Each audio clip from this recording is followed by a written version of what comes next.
Welcome to our channel, where we shine spotlight on the legends of dancehall music. In this exciting episode, we turn our attention to one of the most iconic figure in dancehall history, Shabba Ranks. Join us as we take a captivating journey through his remarkable career. From his humble beginnings to becoming the first Jamaican artist to win a Grammy Award, his album Raw as Ever earned him the prestigious honor, solidifying his position as a trailblazer in the genre.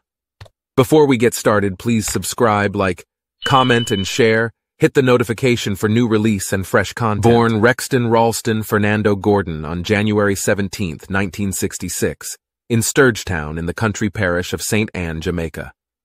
His family moved, and Ranks came of age in Trenchtown, the Kingston ghetto that was birthplace to reggae legend Bob Marley. His family relocated once again to a next Kingston ghetto, Seaview, where Shabba grew up until his success. Ranks was one of Ivan Gordon and Constance Christie's 7 children.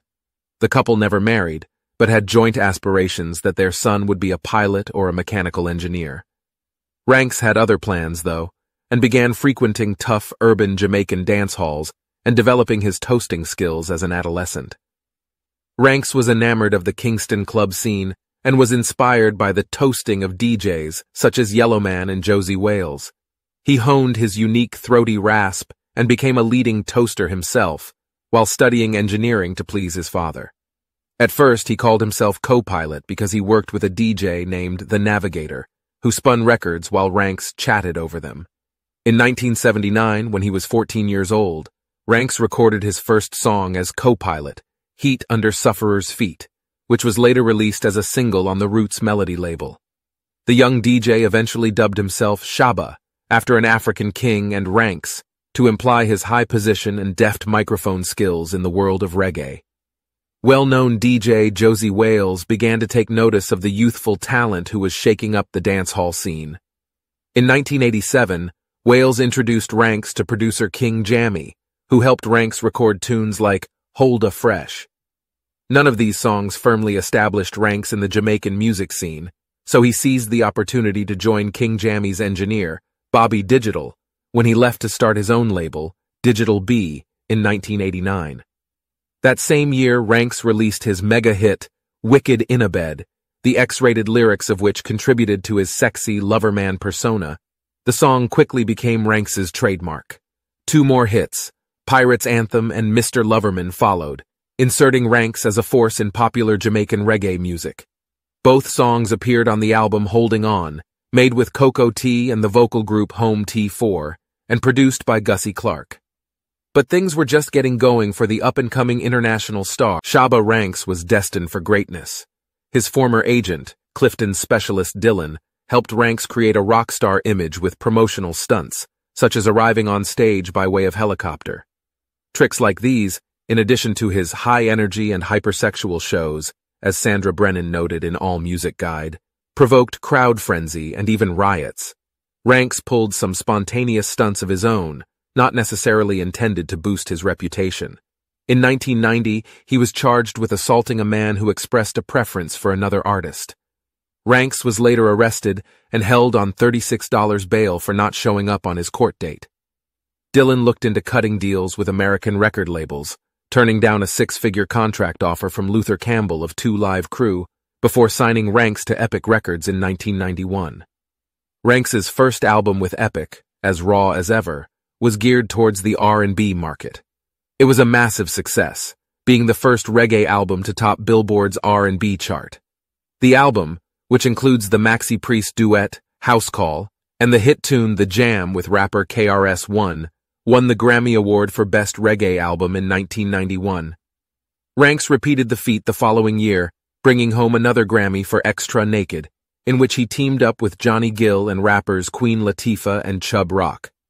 This album contained the top 10 R&B superhit, Slow and Sexy.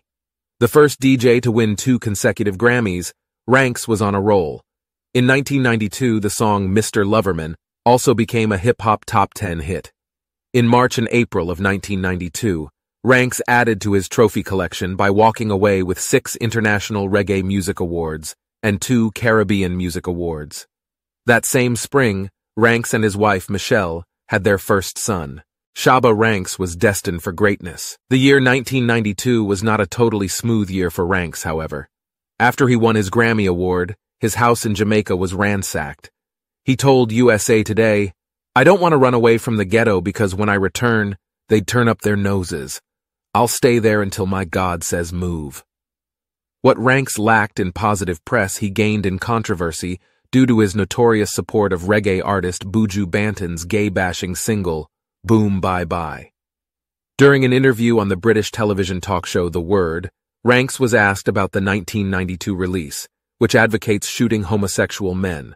His response, "If you forfeit the laws of God Almighty, you deserve to be crucified." This comment inspired massive protest, and Ranks was cut from engagements on The Tonight Show with Jay Leno and at a Pasadena Rose Bowl benefit. The Gay and Lesbian Alliance Against Defamation, GLAAD, jumped on the case, and in 1993 Ranks was pressured into dropping out of the Bobby Brown tour and dropped by the Soul Train Awards. At first, Ranks proposed a press release which would place the blame for his statement on his Jamaican culture and his religious interpretation, but GLAAD would have none of it. In February of 1993, he apologized, took personal responsibility, and said that gay bashing was wrong. However, he reportedly later told a London journalist that he only apologized in order to continue the popularity of Jamaican reggae music.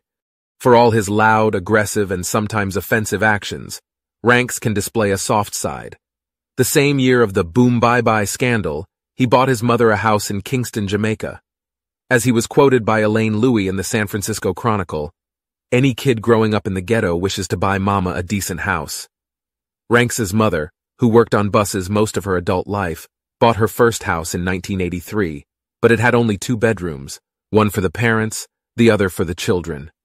Ranks, a mama's boy at heart, lives in the wing opposite his mother in their new home. Ami Shabba, the 1995 album whose title means "I am Shabba" in Jamaican patois, sold poorly. Released 3 years after his last Grammy, it also followed his departure from his agent Dylan and the end of his Epic Records contract. Then he worked on greatest hits packages for Legacy Records and the independent VP Records. Con Dunn covers his Jamaican hits with producers such as Bobby Digital, Gussie Clarke, and King Jammy. The Legacy Collection, released in 2001,